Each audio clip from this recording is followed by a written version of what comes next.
Sejam bem-vindos a mais o IELCast, é do Piauí. Para o mundo! E aí, Kilson, tudo bem? Tudo tranquilo, graças a Deus, hein? Divertidamente, hoje a gente vai bater um papo maravilhoso. Que episódio, né? Cara, esse episódio, eu acho que há uma busca muito grande na internet para falar sobre, talvez nos últimos 10 anos tenha sido um dos filmes com maior repercussão, maior procura, maior entrega.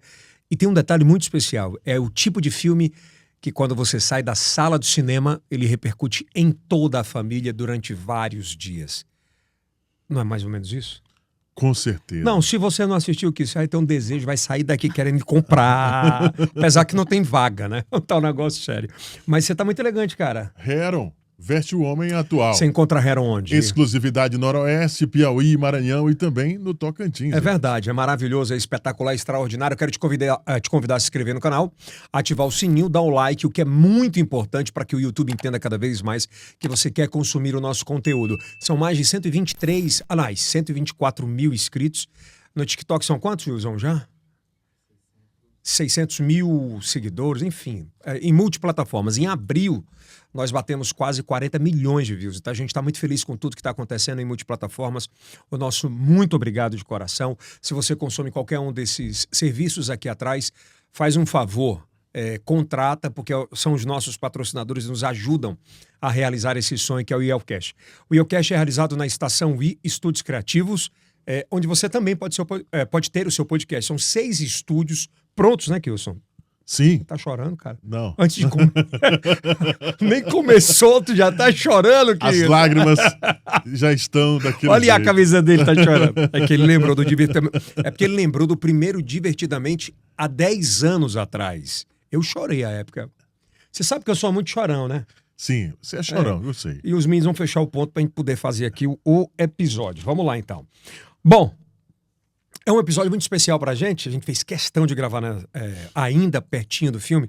E a gente tem a grata felicidade de receber uma das maiores especialistas do Piauí para o mundo, que é a doutora Fernanda. Ela vai se apresentar e a gente vai bater um papo extraordinário sobre esse filme e entender como a mente dos nossos jovens, das crianças, elas são desenvolvidas ou se desenvolvem através das relações, das amizades, das tristezas, das alegrias, da ansiedade, da depressão, enfim, entender sobre isso. O meio, né? É verdade. Tudo bom, doutora? Seja bem-vinda. Olá, nossa, um prazer estar aqui, viu, Yeltsin? Obrigada pelo convite. Eu aqui agradeço, a nossa audiência agradece esse papo esclarecedor. Eu acho que é um tema muito, muito forte, muito impactante, muito atual e real, né? Muito, nossa, acho que a gente estava esperando muito por esse tema, porque desde a pandemia, assim, tem tido um aumento de busca para entender as emoções mesmo, o papel delas na nossa vida e como elas são importantes para o nosso contexto, entender sobre elas. Doutora Fernanda, eu queria que você se apresentasse para a nossa audiência do IELCast. Eu sei que você já é bem conhecida, mas nada melhor do que quem está clicando pela primeira vez, como é nível Brasil, a gente conhecê-la. Obrigada. Então, eu sou Fernanda Sapp, sou psicóloga. Eu tenho doutorado em Ciências do Comportamento, né? Várias especializações na área infantil. Sempre trabalhei com infância, com orientação parental. Mais de 15 anos que eu acompanho crianças e suas famílias. Eu fui dar uma estudada no seu currículo, você estudou muito fora também, né? Muito, muito, né? A minha formação é fora, né? Na Universidade de Brasília, também fiz uma parte na USP e outra em algumas outras instituições fora também. E comportamento, para quem achava, eu entendi há algum tempo atrás que ele não teria um papel fundamental nesse período mais contemporâneo que a gente vive. Pelo contrário, né? Ele é fundamental. Sim, né? Sim. Hoje a gente fala muito, né? E principalmente a gente fala muito em entender o nosso comportamento baseado em evidências. Então, cada vez mais a gente está indo para a ciência para entender sobre o nosso comportamento, sobre nossa mente, sobre as nossas emoções. Então, assim, está em voga falar sobre isso e nos compreendermos, principalmente com as neurociências que trouxeram muito esses estudos. Eu preciso perguntar isso antes da gente começar o papo, eu acho que é muito salutar sobre isso. Alguém que estuda há 15 anos a mente, o comportamento, a entender sobre pessoas. Dá para entender e ensinar como se comportar em 6 meses para alguém? Assim, depende. Óbvio que a gente acredita que, dependendo da intervenção que é feita, bem feita, a gente pode, sim, modificar muitas crenças, muitos comportamentos, dependendo de como essa pessoa é tratada, né? Então, algumas psicoterapias, por exemplo, se estiver falando em psicoterapia, elas têm base em evidências num período até curto de tempo. Mas, claro, depende de muitos fatores. Eu falo mais, a gente vive um momento hoje, nós vivemos um momento hoje, sobre um tema muito atual, sobre comportamento, que é programação neurolinguística, né? Que é a PNL. Sim. E ela, quando bem utilizada, é extraordinária. Ela Sim, ajuda sim. muito o ser humano, como crescimento. Quando mal utilizada, ela acaba atrapalhando a vida de muita gente, né?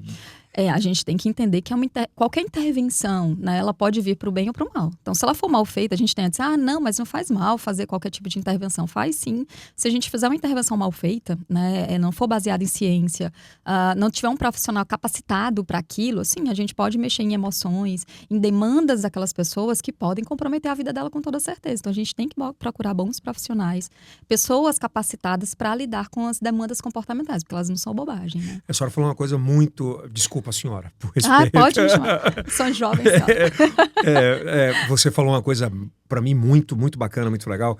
Porque quando a gente fala sobre comportamento, sobre mente humana, ela é muito baseada na ciência. Não dá para fazer isso no achismo. Não, jamais. E quando mexe no comportamento, isso acaba a família. Sim. Acaba a empresa. Sim, Não é? E hoje a gente está tomando bem mais consciência disso, isso é muito bom. Por mais que ainda estejamos caminhando, hoje as empresas sabem, né? A gente já tem dados de que a maior número por exemplo, de demissões acontece por demandas comportamentais, né? Dentro das empresas, porque é feito de gente. Então, as relações, as empresas, elas têm paredes, elas têm tecnologia, ela tem IA, hoje tem IA, né? Muito forte. Né? Muito forte. Mas ainda é gente que está por trás de tudo isso. Então, assim, a gente precisa dar mais valor a essas relações humanas, entendê-las, saber como lidar, principalmente porque hoje a gente está num mundo bem mais inclusivo, que bom. Né? A gente está lidando melhor com as diferenças, a gente não está mais excluindo, ou esperamos que não exclua mais, né? E a gente precisa saber viver em comunidade de uma forma boa, que traga bem-estar. Sabe o que me chama muita atenção, doutora Fernanda? Por exemplo, muitas vezes eu vejo hoje muito forte as empresas com compliance, com preocupação de cuidar dos seus funcionários, de entender muito sobre isso, mas os colaboradores não querem evoluir sobre isso, eles não querem ter esse start de mudança. E isso é muito prejudicial. E eu percebo que cada vez mais eles perdem o lugar de trabalho, perdem a oportunidade por não quererem evoluir. E aí depende do que é evoluir para cada um. A gente tem que buscar saber o que é evolução para cada pessoa, para cada funcionário. E aí, nesse momento, a gente tem que levar em consideração que a vida da pessoa não são só as empresas, né? Então, tem outras demandas. Hoje já se sabe, as empresas estão buscando ver a importância do bem-estar, do tempo em família, por exemplo, dessas relações estarem mais próximas. Então, por exemplo, algumas agências de governo estão levando em consideração diminuiu até a carga de trabalho, justamente para que as pessoas possam se cuidar, para que elas possam ter outros objetivos de vida, e isso influencia dentro do trabalho. Doutora Fernanda, você tem encontrado muito essa questão dos vícios que eu falo de trabalho? Eu não aceito que meu chefe fale isso. Não pode isso. Isso eu não aceito. É muito mais adaptável, é muito ser mais camaleão nesses tempos de hoje, ou é falta de procura de autoajuda, ou Conhecimento. Autoconhecimento, ou a procura de um psicólogo, psiquiatra? Eu acho assim, que a gente tem muitas mudanças, são muitas gerações vivendo em modos muito diferentes, se a gente for pensar, né? E se misturando, né? Demais. Então, assim, por exemplo, hoje as gerações que são chamadas mais atuais, geração Z e a anterior, millennials, já se sabe que eles não querem ser chefes, por exemplo. Por que eles não querem? Porque eles não querem estar com a carga de trabalho que geralmente é colocado para um chefe e exercer. Viver aquilo, somente aquilo. Então, eles querem outras coisas também. Então, a gente tem gerações diferentes, a gente tem interesses diferentes muitas vezes e muita maleabilidade. Hoje a gente vive num período muito mais de mudança. Se a gente for pensar um tempo atrás, a gente se formava, fazia uma carreira e lá no final... E a gente já pensaria em se aposentar naquela carreira, não é? Hoje, a gente entra numa carreira, a gente fala de transição de carreira o tempo inteiro. Em menos de 1 ano, 2 anos, até um adolescente, quando ele faz algum tipo de universidade, ele já pensa, mas pode ser que eu mude de carreira. Pode ser que eu mude de interesse, pode ser que meu propósito seja outro, né? Então, assim, a gente está vivendo um período de mudanças muito rápidas, inclusive dentro das empresas. Isso é muito louco. E eu tenho, antes que a gente entrar no filme, calma que a gente vai entrar no filme. Eu tenho que fazer essas perguntas pontuais que são dúvidas minhas, né? Meu pai era bancário no Banco do Brasil. E todo dia, quando meu pai chegava em casa, eu escutava muito dele falar assim, cara, tô muito cansado. Cara, isso tá me acabando, isso. Eu queria meio que um bloqueio, dizer assim, eu nunca vou ser bancário. Eu imagino. Hoje a gente vive esse mesmo ciclo de os pais, quando estão próximos dos filhos ou das esposas, dizem assim, cara, tô morto, tô cansado, isso é chato pra cá.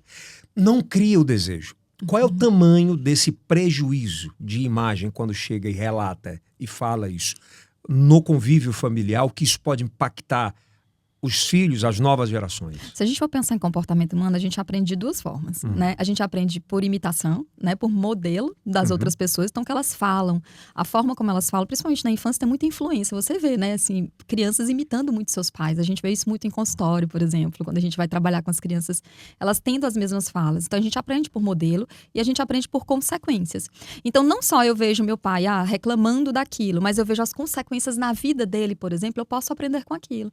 Eu não quero essas consequências para mim, eu não quero esse dia todo trabalhando, eu não quero ter pouco tempo para mim. Então, sim, eu aprendo pelas consequências também, né? E aprendo pelo modelo. Então, tem influência sim. Se aquilo é a sua história de vida, pode ser que aquilo se torne uma crença, uma regra na sua vida.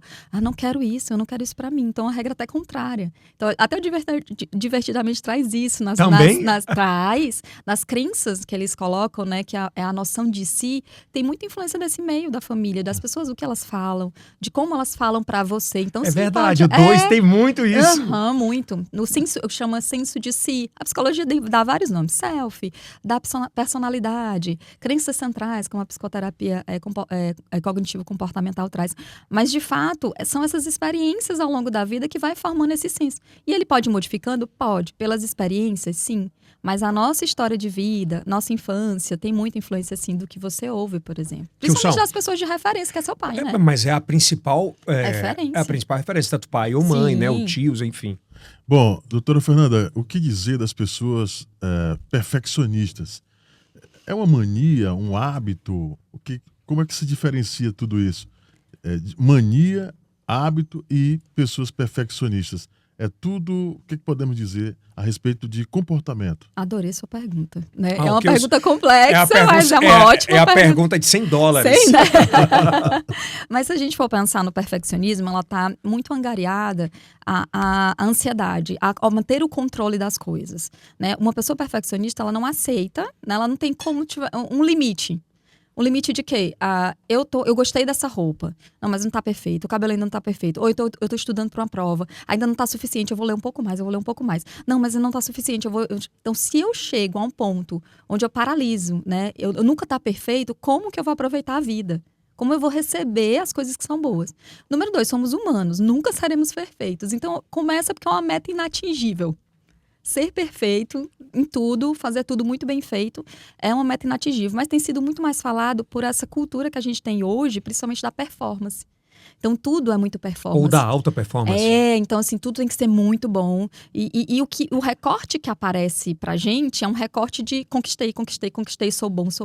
E não aparece o recorte dos erros, de tropeços. Não aparece essa parte do quanto você galgou aquele caminho. Qual é o tamanho do peso dos dois cortes?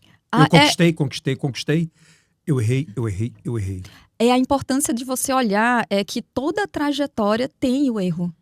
Não existe pessoas de sucesso que elas não tenham errado. Existe golpe de sorte, viralizar.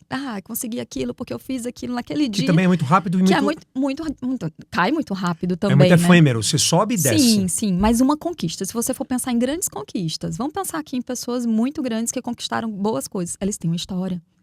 Eles têm uma conquista muito forte naquilo. E tem vários erros. A própria ciência é isso, né? A ciência, ela não se dá o luxo de ser dogmática. Dizer assim, é perfeito, é assim e assado. A ciência, ela tá sempre aberta a quê?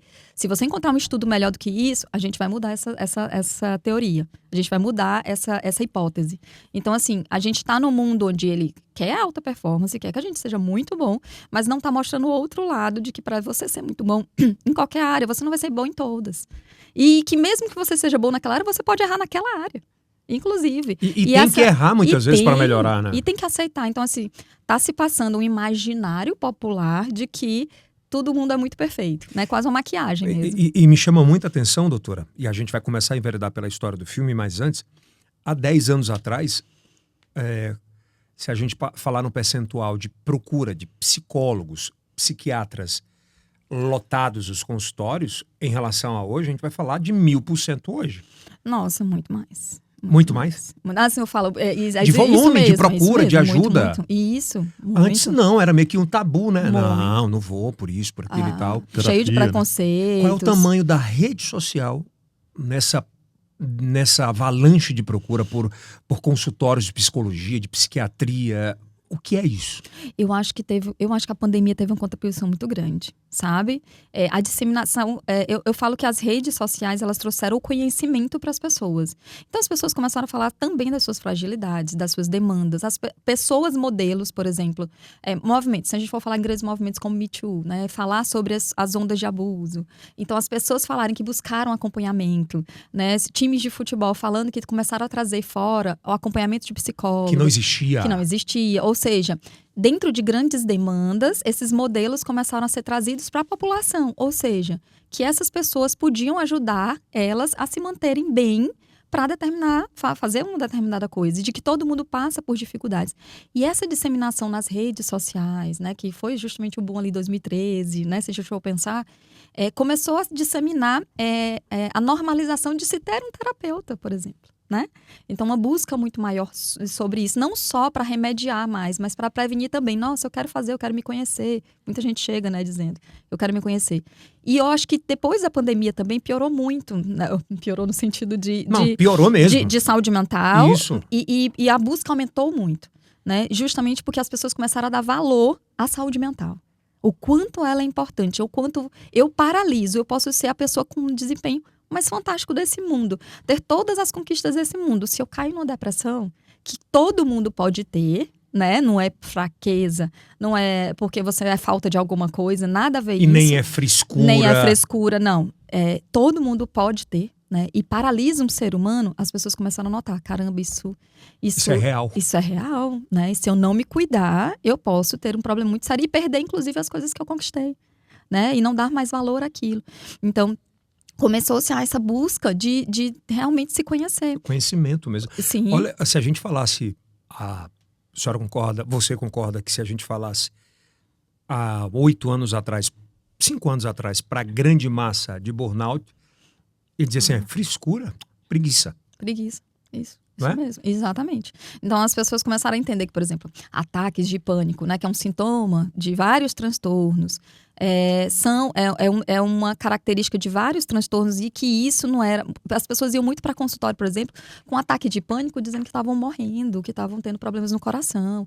E aí começava a dizer, frescura, é psicológico, só que é real. Um ataque de pânico, por exemplo, ele é real. Ele não é psicológico, ele não é frescura. Qual é o tamanho? E é real, sim, ele tem realmente a mudança. Quando a gente for falar de ansiedade do filme, ele tem isso. Nós temos um controle relacionado ao medo, onde a gente ativa, por exemplo, a área simpática do nosso corpo. Então, a gente vai bombear mais sangue para o nosso corpo, a gente vai dar taquicardia, a gente vai ficar com falta de ar justamente para lutar ou fugir de alguma coisa que a gente tem medo.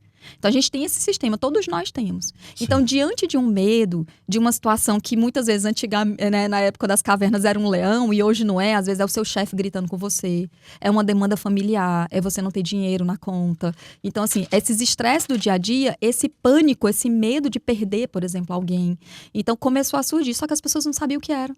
Não faziam ideia. Então, buscavam médicos, buscavam outras coisas. Então, o nome disso era outra coisa. Então, faziam vários exames e diziam assim, não, mas é psicológico. E ele lá sentindo tudo aquilo. Então, hoje, a gente já sabe o nome de tudo isso. As pessoas entendem sobre transtornos mentais, hoje elas se compreendem. Então, quando elas fazem um diagnóstico, por exemplo, tardio, né, adulto hoje estão procurando o diagnóstico, estão se descobrindo que lá... Por que acontecia aquilo? O que acontecia? Nossa, então naquela época era isso que eu sentia. Ele então não eu sabia tive o que era, ataque de pânico, então eu tinha um problema de déficit de atenção, ele não era burro, né? Porque as pessoas falam isso, né?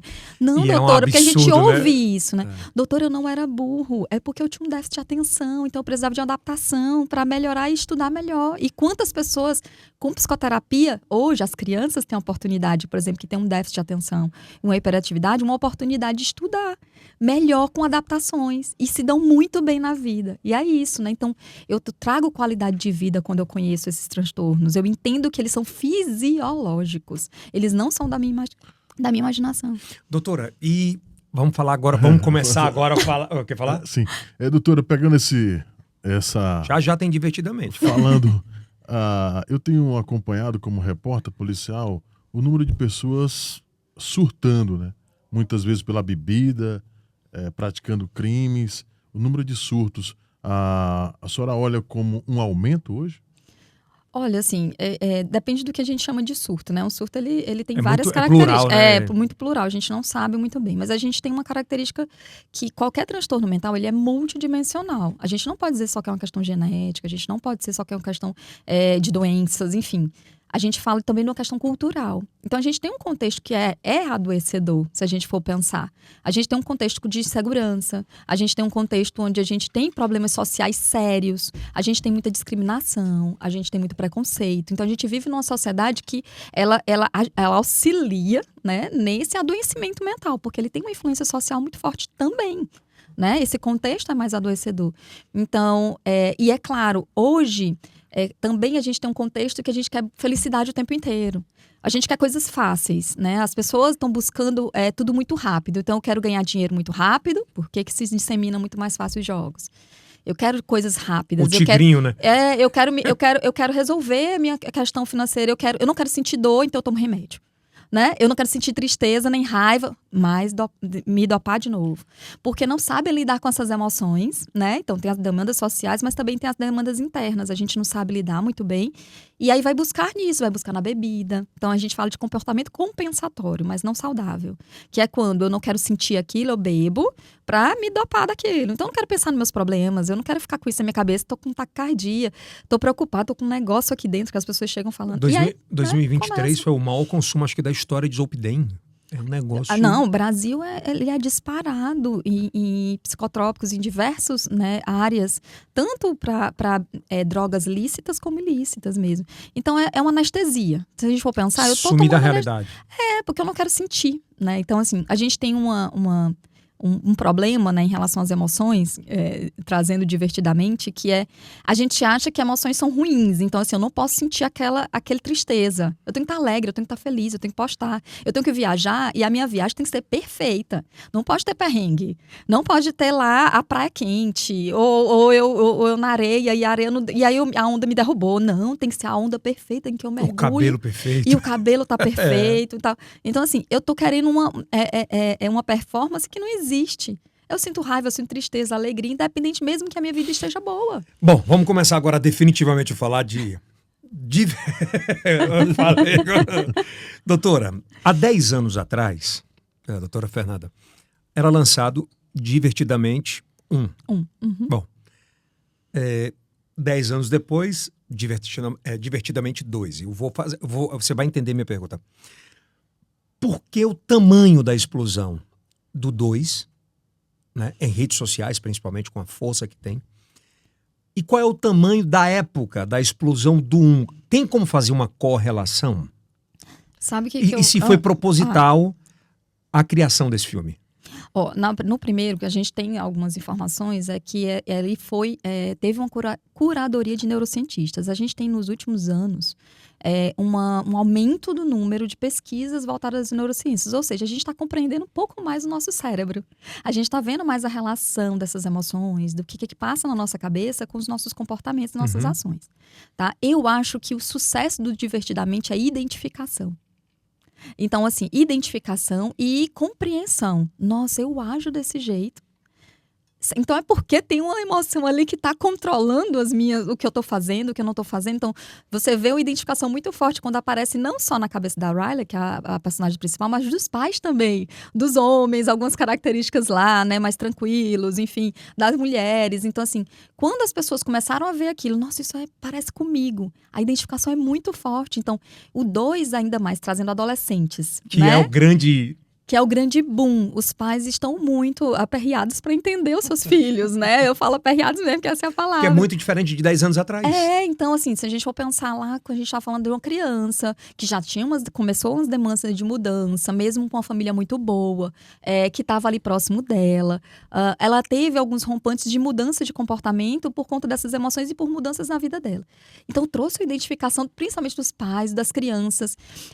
Eu digo que a psicologia ajudou muito nessa parte porque os psicólogos amaram o filme, assim, a gente consumiu muito, foi muito psicólogo, a gente fica brincando, né? 11 em cada 10 psicólogos foram ao cinema. No 1.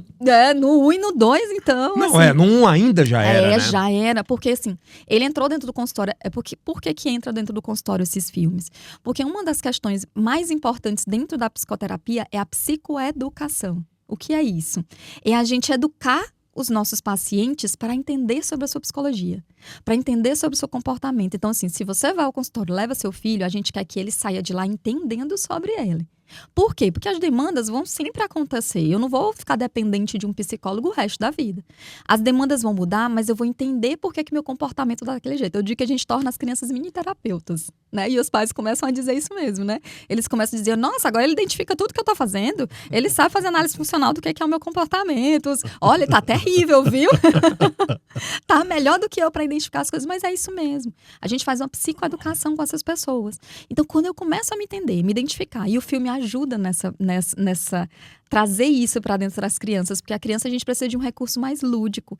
Então, quando eu começo a mostrar para ela como que a tristeza age, que a gente não tem comando, que todo mundo tem sua importância ali dentro, que eles não precisam tirar a tristeza, porque muitas das crianças, elas...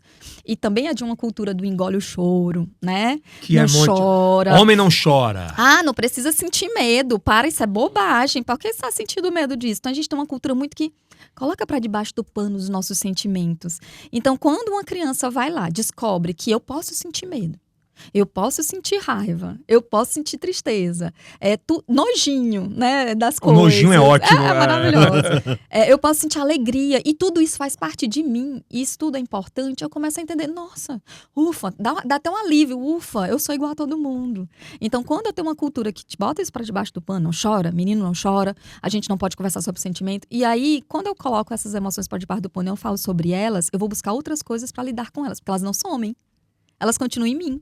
Só que eu não entendo o que são elas se transformam em outras coisas, desejos muitas vezes errados, crenças distorcidas, regras distorcidas sobre a vida, porque eu não me compreendi como eu deveria ter me compreendido. Então, quando a gente faz a psicoeducação, gente, é tão transformador. E, doutora, muito. eu achei assim tão extraordinário o filme, num aspecto, às vezes a gente como pai tenta mostrar a construção de vida para um filho que é como se fosse uma árvore, um tentáculo ali, ou tentáculos, de o que você vai ser no final é aquilo que você está construindo, né? Uhum. E o filme ludicamente mostra, e é branco, né? É bem forte a luz, a iluminação, e todos os seus sentimentos, eles vão juntando e vão crescendo, e tem uma hora que ele tenta mudar a personalidade do principal personagem e muda de cor, né? Uhum. Que é um ambiente onde você não é normalmente inserido e que você passa a se colocar naquele ambiente. Isso é muito da vida real, né? Sim. Que, tipo, você vive uma vida inteira num ambiente, você é aquilo, e para se aceitar em um outro ambiente, você é permissivo ou se permite a fazer qualquer coisa. Isso está mais do que nunca na vida dos nossos jovens, né? Demais, a gente precisa... e a gente tem que entender também uma coisa, a gente não é, assim, imutável. Eu acho que isso é muito forte também para essa geração de agora, né? Então, a gente tinha muita característica assim, né, a pessoa que nasce assim vai morrer assim. Né? A ideia de que eu não posso ser uma pessoa diferente, que eu não posso me transformar, de que eu nasci para ser, eu só gosto de matemática, então eu vou ser engenheiro, vou ser isso e aquilo outro, né? Como se a vida fosse isso, um caminho que é traçado e pronto, o destino está traçado, eu vou ser aquilo. E a gente não se dá a possibilidade de nos ouvir de uma forma múltipla. E como cada contexto pode fazer com que a gente cresça, por exemplo. Então, se a gente for pensar, quantas pessoas hoje não estão mudando de carreira, porque viram suas histórias lá atrás e querem voltar para aquilo, e acreditam e buscam ajuda e conseguem, né? Então, eu acho que essa capacidade do ser humano de se transformar, de aprender com o seu meio, né? Porque antes a gente não as gerações passadas não se permitia. Sim. Queria essa mudança, mas não se permitia. Muito por pressão dos pais? Eu acho que é uma pressão da cultura, mas, né? Mas tinha também, doutora, aquela história do agradar, né? Da cultura também, de você vai ser assim, sabe? Você tem que agradar os seus pais, de você tem que fazer tal, a carreira que seu pai disser que é pra você fazer, porque eu investi em você, então você me deve. Né? Você me deve isso, você tem que seguir o que eu tô te dizendo, como se a gente determinasse a vida dos nossos filhos, né? Mas tem muito disso. Tem muito, é muito forte, né? Porque a ideia de uma continuidade, né? Como se ele fosse você, né? A aceitação do filho é muito difícil. Doutora, o que é que o Divertidamente 2, se você pudesse elencar top 3. O que é que esse filme traz de revolução na vida do mundo nesse ano de 2024? Para reflexão. Sobre saúde mental. Eu acho fantástica a parte onde ele coloca ansiedade, por exemplo, né? Então, a ansiedade mostrando o mecanismo da ansiedade nas nossas vidas. Porque se a gente for pensar, você vai dizer assim, o mundo é ansioso, né? Mas é porque todos nós somos ansiosos. Mas quando a ansiedade se torna adoecedora, então a Riley, ela tem um ataque de pânico, por exemplo. Né? No momento ela tá jogando lá o hóquei e ela começa a não saber se ela é boa, se ela não é. Ela começa a dizer pra ela, eu não sou tão boa, eu sou ruim e tal. E ela hiperventila, ela começa a respirar forte, ela começa a ficar ruborizada, ela começa a não pensar direito e fica tonta. E ela começa a entender e aí ela tem um ataque de pânico. E aí o que mostra lá na central de controle? Que é a cabecinha dela. O que tá acontecendo? É que a ansiedade, ela toma de conta daquele centro de controle ao ponto de anestesiar. Ela paralisa uma menina que sabia quem era ela, que tinha as convicções dela, que tinha as amizades dela, ela simplesmente não sabe mais quem ela é. Então, um outro ponto que eu acho que é um top muito grande é mostrar o quanto todas as emoções são importantes. O quanto a gente não pode ir nem pro 8, nem pro 80, o quanto a gente tem que buscar esse equilíbrio, mas que a gente vai caminhar nessa confusão toda. Então, mostra a alegria ali chegando nela, né, e dizendo assim, eu tô aqui com você. Você não precisa ficar, né? Você não precisa comandar tudo. Por que é a ansiedade? É o medo de alguma coisa acontecer no futuro, né? É uma antecipação, é diferente do medo. Ela é baseada no medo, a ansiedade. Então, a gente tem medo só que o medo tá acontecendo aqui. É como se o cachorro entrasse aqui e eu dissesse assim, tem um leão lá na porta. Todo mundo ia ficar como? Alerta. Com medo. Né? Com medo. É a emoção presente, o medo. Mas a ansiedade é o quê? Nossa, será que vão gostar do meu podcast? Será que as pessoas vão ver? Morrer de véspera. É isso mesmo. É. Então, e se isso claro, isso em uma dose é bom. Eu vou me preparar. Eu vou ver, eu vou estudar, eu vou conversar, vou entender sobre aquilo, ótimo. Mas se isso é demais, se eu só faço isso, se eu só penso nisso, eu paraliso. Então, quando aquela ansiedade deixa tudo laranja, mostra tudo meio torto. Ela ficou torta. Por quê? Porque ali não é a Riley, ela repete o tempo todo a alegria. Ali não é a Riley. Porque ela muda a gente. A gente começa a não enxergar com clareza. E isso é o que a saúde mental faz, os transtornos mentais fazem.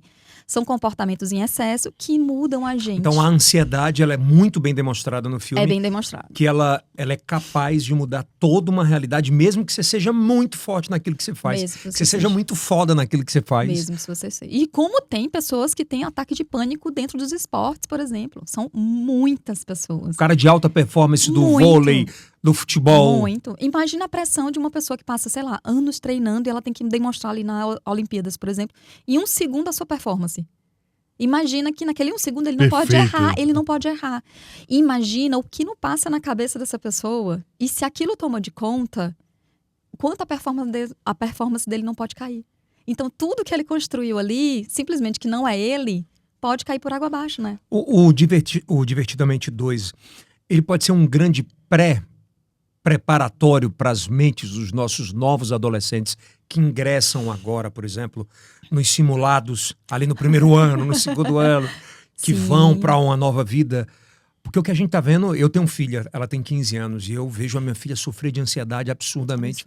Ela se prepara muito fortemente para enfrentar e na hora começa, será que eu vou conseguir?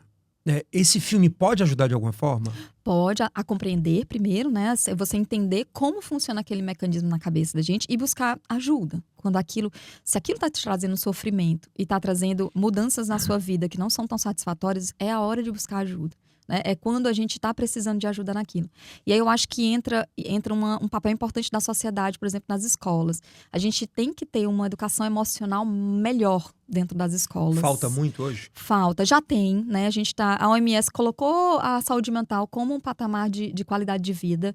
Isso já foi para a BNCC também, nos departamentos socioemocionais, então a gente já tem matérias, mas eu acho que ainda precisa ser um pouco mais forte, principalmente para os nossos adolescentes, que eles estão tão cheios de conteúdos, eles têm tanta performance para fazer, não é? Prova, simulada, matemática, é tanta matéria que não dá tempo pensar nas emoções.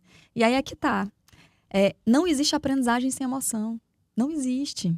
Né? Então, assim, antes a gente separava inteligência de emoções, né? Tipo assim, você é todo razão, você só vai estudar matemática, é só aquilo. E não existe. A colinha da aprendizagem é a emoção. Então, imagina que a pessoa está em alerta o tempo todo, preocupada o tempo todo. Ela não vai conseguir, e é fisiológico. Ela não vai conseguir se concentrar, porque ela está preparada, o corpo dela está preparado, sabe para quê? Para fugir do leão. Ela está na luta-fuga. Ou ela vai ter aumento da taquicardia, ela está pronta para correr e lutar. Não para estudar. Estudar requer uma outra área do cérebro, que requer que ela esteja mais tranquila, que requer que ela esteja olhando para o mundo de uma forma mais equilibrada. E aí ela usa a área do cérebro certa para estudar. E assim, é tão louco esse tema, e é tão importante. Ontem eu assisti o filme à noite, né? E a gente está gravando hoje numa sexta, assisti quinta ontem, depois do trabalho, eu fui assistir com minha filha e com minha esposa. E me chamou muita atenção uma coisa. Ela já tinha falado muito bem do filme, minha filha. Pai, o filme é muito bom e tal.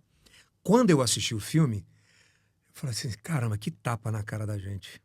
Porque o filme ele tem um papel tão extraordinário de ajudar os jovens, os adolescentes, mas de dar uma sacudida nos pais e dizer assim, ei, acorda. Eu adorei tua fala. Eu me emociono em falar, porque Eu adorei tua fala, sabe? é um negócio tão louco, cara. Ei, acorda, tá? O mundo mudou um pouco. E eu acho que é para olhar para os filhos e dizer assim, isso não é frescura. Né? Então a gente tem muito isso de tratar as coisas das crianças, dos adolescentes com bobagem. Ah, é bobagem? Não tem medo disso. É um cachorrinho. Ah, mas é só uma prova. Gente, é só um namorado. Que bobagem. Você vai achar outra, é só o primeiro. Então a gente não vê a história deles assim, do jeito que a gente vive. A gente não quer estar bem no nosso trabalho, com o nosso casamento. A gente não quer que a nossa vida ande bem. A gente não faz de um tudo por aquilo. Ali é o mundo deles. Então aquela prova que parece bobagem para você, pai e mãe, aquele namoradinho, aquelas relações, as amizades, quando dão errado, aquilo influencia o mundo do seu filho. A decepção com uma amiga ou... Pode ser muito forte. E os pares, né? A gente vê os pares ali, 11, 10, 11, 12 anos, os amigos são muito importantes. Então, eles ficam mesmo com a vergonha aparece, que é outro sentimento. É muito bacana. É muito bom também. Por que a vergonha é muito que bacana? Cobre, né? Porque ele fica sob controle o tempo inteiro das pessoas ao redor. Você vê que é o tempo todo ela pensando, ela vai gostar de mim? Aí se eu pintar o cabelo? Aí se eu fizer tal coisa? Então, eles começam a se avaliar e eles ficam com medo de errar o tempo inteiro. Para que aquela pessoa não perca a amizade. Então, assim, eu acho que essa sacudida dos pais é pra gente olhar com mais validação dos nossos filhos. Validar os sentimentos dele, não achar tudo bobagem, ouvi-los. Ouça, às vezes, só ouvir o seu filho, só em conversar com ele, olhando nos olhos dele, de verdade, sem diminuir ele, sem diminuir porque é só uma prova. E ouvindo ele e ajudando ele a superar aquilo ali, faz uma diferença enorme na vida dele. Esse filme também, ele traz uma reflexão que muitas vezes os sucessos, ou o sucesso em especial dos pais, eles não valem o sucesso dos filhos, né? A terceirização de educação ou de cuidado, ou para uma babá, ou para uma empregada doméstica, ou para um motorista que vai deixar e buscar, ele não é compensatório no futuro nem no presente de cuidar daquilo que é o presente que Deus nos deu. Não vale mesmo. A gente fala assim, não tem trabalho mais importante do que educar um ser humano. É o nosso mundo. Nosso mundo é feito de quê? Seres humanos. Então, olha o papel de cuidador. E assim, é contraditório porque um papel de cuidador, ele é para ser o mais importante do mundo. Então, estar na sua casa, cuidar dos seus filhos, deveria ser um papel importantíssimo, participar da vida dele, saber quem é o amiguinho da escola, quais são as dificuldades que ele está passando. É o papel principal. O que o senhor fala, o pai não sabe quem é o melhor amigo do filho, pô. Não sabe o nome do professor de matemática do filho. E aí, não sabe o nome do médico, Rios, não sabe o remédio que ele toma. Não sabe nada. E assim, quer ter uma proximidade com esse filho. Aí tem um pai de Instagram, né? Que o cara vai... Então assim, eu acho que mais do que terceirizar para funcionários, eu acho que a gente toca num ponto muito importante, que é a igualdade de gênero no cuidado. Porque a gente teve muitos anos de que o pai é o provedor e a mãe é a cuidadora, né? E a gente perde dos dois lados. A gente perde, né, quando a gente tinha só isso, essa separação de papéis. Eu acho que cada casal pode ter a sua formação, as suas escolhas, Sim. É muito familiar. Mas se a gente perde num papel engessado, quando a gente engessa de que só a mulher vai cuidar, a gente perde no homem participando desse cuidado, no trocar fralda. Porque nesse contato mais próximo com a sua criança, entendendo, levando ela ao médico, sabendo as demandas da escola, a festinha da escola, ajudar a montar a roupa, a saber qual... É nesse ordinário que a gente chama do dia a dia, nessa rotina que a gente forma as pessoas. Não é nos momentos. É ali que tá formando ele. É quando você conversa sobre amiguinho, é na volta da escola. É fazendo a tarefa que você entende como seu filho aprende. Então, assim, quando os homens participam disso, né? E colocam o cuidar como algo importante, todo mundo ganha. Todo mundo. Então, quando a gente divide esses papéis de forma equitária mesmo, assim, trazendo isso, essa criança, ela vai crescer tão melhor. Tão melhor. Eu lembro que alguns pacientes sempre me falam, né? Os pais. Sempre que eles terminam, eu faço muita orientação parental, eles terminam. Eu vi que o problema sou eu mesmo, né? Então, eu tô trazendo meu filho, mas agora eu vou ficar aqui, sou eu mesmo. Vou ficar nós dois aqui. Mas é uma grande verdade. Trabalhar com criança, trabalhar com família. Se a gente não entende o contexto dele, e assim, eu digo que é trabalhar com família, mas é uma prevenção. Imagina nossas demandas emocionais lá sendo trabalhadas lá na infância. Olha que coisa bonita. Não levando isso para a vida adulta, que a gente já está mais difícil de mudar muitas vezes, já está com as nossas crenças enraizadas, e a gente podendo mudar ali, que a criança é muito suscetível. Você sabe, doutora Fernanda, minha rotina é meio louca, né? Eu acordo 3h30 da manhã e tenho que estar na televisão 4h20 por ali, 4h40. Mas tem uma coisa que eu não abro mão. Quase que nunca. Quase que nunca, mas a maioria. Eu paro para ir buscar minha filha na escola todo dia. Às vezes eu tento entender o que é que isso vai representar no futuro para ela, né? E já que eu não posso deixá-la, pelo menos buscá-la, eu quero ir. Sim. Assim, há exemplos de muitos pais, né, em outros lugares, no Brasil inteiro que nos assistem, que querem ter um momento com o filho, ou de buscar, ou de deixar, ou chegar no final do dia. Esses momentos, qual o tamanho da importância na formação do caráter, na formação de amor, na formação de admiração, que isso contextualiza? Nossa, só tudo. Assim, imagina que esse é o teu momento de se conectar com outra pessoa. Quando é que a gente tem intimidade com alguém? Não é porque ele é teu filho, tem teu gene que você vai ter intimidade com ele. Intimidade é convivência. Eu sempre falo, intimidade é conviver. Se eu passo a conviver com você no local, eu começo a conhecer os seus gostos, seus erros, suas vontades, é ou não é? Então, a gente tá com medo de ter intimidade, mas com o nosso filho a gente precisa ter intimidade. Inclusive ter conversas difíceis. Eu digo para os pais, olha... Essa é dura, essa é difícil. Ei, olha, pais, vocês precisam ter conversas difíceis com os filhos de vocês. É que vocês, imagina, ele vai aprender isso fora, com outras pessoas, ou você quer que ele aprenda com você? As conversas difíceis, a gente já sabe qual é, né? Então, um monte de conversas difíceis sobre o mundo tem que ser com criança. A intimidade, ela é poderosíssima. A convivência, ela é muito poderosa. E, claro, a gente tem um mundo que pede muito da gente. Pra gente ter os recursos, a gente tem que trabalhar muito mais, muitas vezes. Mas a gente não pode perder de vista que isso não vale os nossos filhos. Que é a frase que você disse. Não vale a saúde deles. Então, se isso tira a tua convivência, né? Então, assim, da mesma forma que eu tenho peso na agenda de assistir minha filha no balé, ver lá ela se apresentar naquele dia que ela se desafiou, ela ensaiou. Ou não é? Não, mas é o piso que tem. De ir lá na consulta pra saber como ele tá. De ir lá falar com o professor, com a professora. Isso marca na cabeça? Demais. Ele vai perguntar, seu pai participava? Ele sabe, meu pai sabe quem são os meus amigos. Eu tenho muitas crianças hoje que eu acho lindo quando chegam no consultório e elas dizem assim, eu conto tudo pra minha mãe e pro meu pai. E que maravilha. Que maravilha você contar tudo pra sua mãe e pro seu pai. É muito bom isso. Porque imagina... Tem uma regra que eu gosto muito, um valor muito grande, que você nunca será punido por dizer a verdade aqui em casa. E eu acho que dentro das nossas casas é o momento que a gente tem que ser mais autêntico. Cara, extraordinário isso. Tem que ser autêntico. Então, assim, se eu erro, eu vou errar. Minha filha vai errar. Eu não posso pedir isso dela. É muito pesado, faz parte. E ela vai aprender. E eu tô lá para ser o apoio. Para ensinar. Quando a criança tira nota baixa, é melhor dizer assim, nossa, você tirou nota baixa, tem que estudar mais, hein? Que coisa, você não... E brigar, ou dizer assim, tô contigo, vamos ver o que aconteceu? Na próxima você vai melhorar. Mas eu tô junto com você. O que eu tô fazendo? Eu tô ensinando a ela que errar pode acontecer. Mas que a gente pode consertar os nossos erros. Tranquilamente. Eu tô pegando uma aula aqui. Não, eu posso. Eu não vou dizer um amigo meu, que é um irmão que eu tenho. Ninguém vai dizer o nome dele, né? Nem o Kilson, que é o Kilson. Não. Não é o Kilson, não, outro amigo. E ele chegou, e a filha chegou e foi fazer um relato pra ele. Olha, como é que aquele amigo da gente falou? Como é que ela falou? Não lembro mais. Não lembro mais. Não vamos contar as histórias das meninas. Ela é ativamente política de algumas causas em defesa das mulheres. Sim. Esse meu amigo entendeu errado e me ligou e disse... Oh, Yeltsin! Cara, achei Desespera. extraordinário. E ele querendo depois entender, porque ele nunca foi oferecido a ele o poder do conhecimento. E de conversa. Então, assim, eu digo que essa é uma geração difícil. Nós, pais, agora Somos. somos uma geração de por quê? Porque a gente não teve educação emocional, né? E quem aqui que te conversava com o pai sobre coisas difíceis? Pouquíssimas pessoas. Sempre que eu faço palestra. Gente, quem aqui tinha educação emocional em casa? Um ou outro, assim. Era Quando sim, leva... senhor, sim, senhora. Pronto. Então a gente passava pelas coisas, né? Tinha muito cuidado mais físico. Mas a gente ia passando pelas experiências mesmo que sem saber.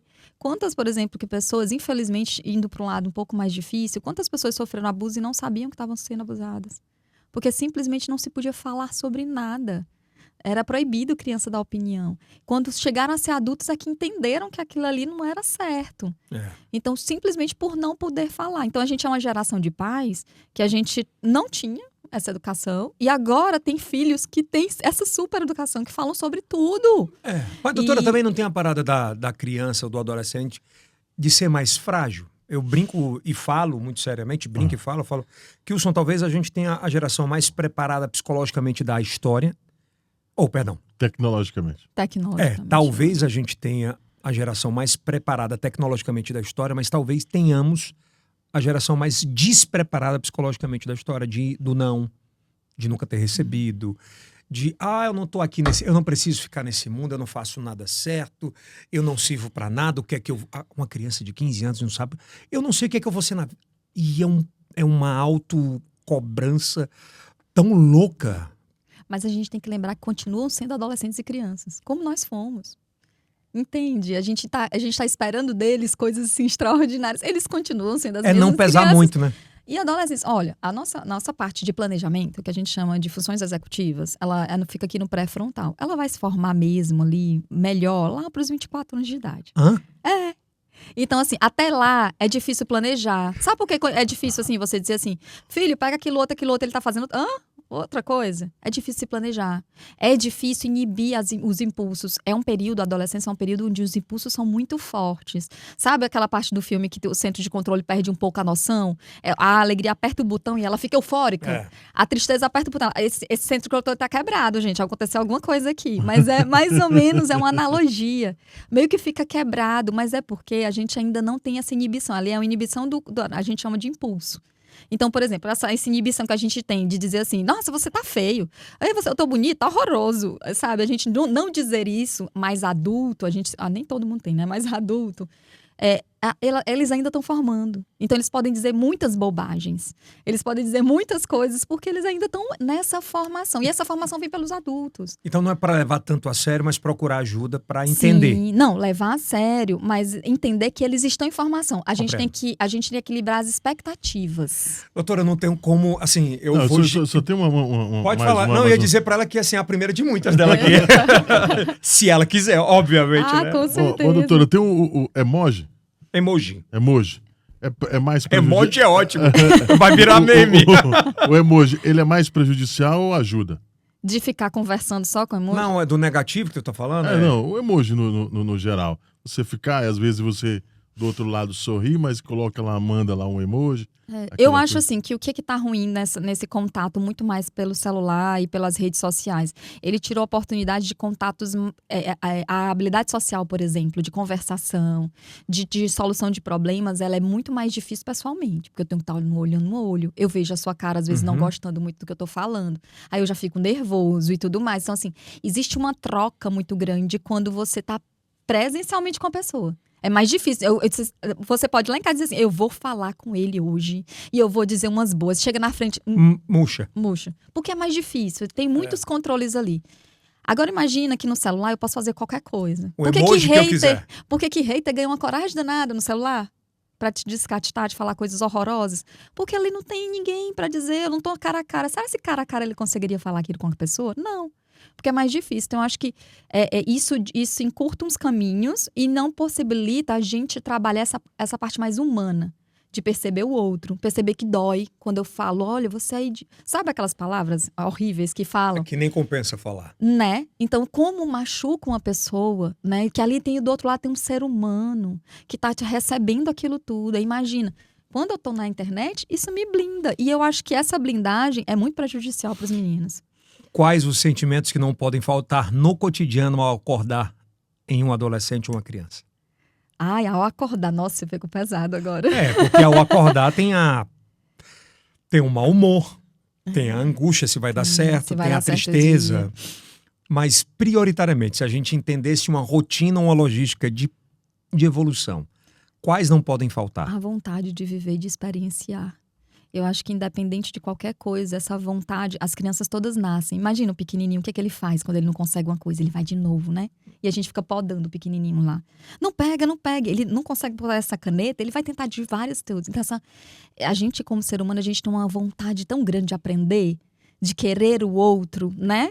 De querer estar perto do pai e da mãe. É ou não é? Pequenininhos estão sempre ali agarrados no pai e da mãe, perto, querendo. E eu acho que essa vontade de viver, de querer, a gente não pode perder. E a gente perde quando a gente não tem conexão com as pessoas, né? E eu acho que isso é o que a gente tem perdido quando a gente coloca a tecnologia no meio, outras coisas. No segundo momento, essa vai ficar para a segunda. O bate-papo eu vou perguntar se é legal vou deixar o spoiler, tá? Se é legal dar tablet e telefone celular antes dos 5 anos. Não responda ainda. Esse é um tema que eu queria muito falar. A gente vai falar sobre isso. E o segundo, se é normal uma pessoa acima dos 40 anos, quando acorda para ir no banheiro urinar, a cabeça entra em atividade, você não consegue mais dormir. Mesmo dormindo 2 horas só. Nossa, eu acho que é o grande mal hoje em dia, né? A gente não tá presente mais. O que é a cabeça andando? Ela tá lá no futuro. Então, quando eu tô no futuro, eu tô aqui? Não tô. Cara, é horrível, isso acontece comigo. E aí tem que trabalhar muito essa parte do presença. Se eu for dormir 11 horas da noite e acordar para ir ao banheiro 1h30 da manhã... Acabou. Ali não volta mais. Zero. Mas é porque você está resolvendo tudo, né? A sua cabeça não mas para, isso não é legal. Né? Isso é muito prejudicial. Não, né? tá resolvendo um monte de coisas e... Doutor Fernando, perdão pela ignorância em não tê-la conhecido antes. Que não. Extraordinário. Ai, viu? que bom, que bom. O lema do nosso podcast, que é o IELCast, que é do Piauí para o Mundo. A gente tem uma objetividade de trazer grandes players para falar sobre assuntos nacionais e que a gente tem de melhor. E não faz diferença absoluta a qualquer lugar do Brasil. Com e certeza. Hoje, eu acho que esse episódio vai ganhar Brasil. O meu consultor direto, eu não tenho a menor dúvida. Eu acho que é um tema extremamente instigante, né? Procurado, e que tá no hype principalmente por conta do filme, mas eu acho que a gente pode desenvolver outras temáticas. Quero lhe convidar para vir mais vezes. Já tá aceito. Já, adorei uma a salva de conversa. palmas, pessoal. Aí, que maravilha, né? Obrigado, doutora Fernanda. Aqui embaixo do Obrigada. primeiro... estão falando aqui para contratá-la. Eu não tenho esse cash para colocá-la. Mas olha, eu quero te convidar para se inscrever no canal aqui embaixo, por favor, viu? Esse episódio sai ao ar hoje ainda. A gente gravou na sexta, dia 29, aí dia 28. 28. Já vai sair, porque é importante. Saúde mental não pode esperar. Então, se a gente tem a oportunidade de ajudar, vamos ajudar, tá bom? Obrigado mais uma vez. Primeiro link na descrição, todas as redes sociais da doutora Fernanda. Obrigado mais uma vez. Kilson, certo? se você não marcar uma consulta para cuidar dessa cabeça, tá na hora. Nossa. Bom, isso aí é o Cast do Piauí. Para o mundo. Até a próxima.